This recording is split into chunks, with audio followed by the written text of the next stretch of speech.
Hi everyone, आज मी बनवणार आहे सुरमईची कढी।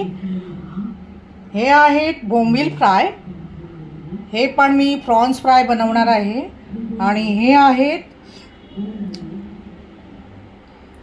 मोदकं बोलतात याला, आणि ह्याचं मी टिकला बनवणार आहे, मालवणी स्पेशल। मस्त मच्छी मिळाली मला आज। आम्ही लास्ट डे खाणार, नंतर 9 दिवस आम्ही अजिबात मच्छी नॉनव्हेज वगैरे खाणार नाही। मस्त आता मी बनवायला घेणारच आहे। मस्त सुरमईची कढी, बोंबील फ्राय, प्रॉन्स फ्राय आणि हे मोदकाचं टिकलं। मस्त बेत आहे, तर मी आता बनवायला घेते।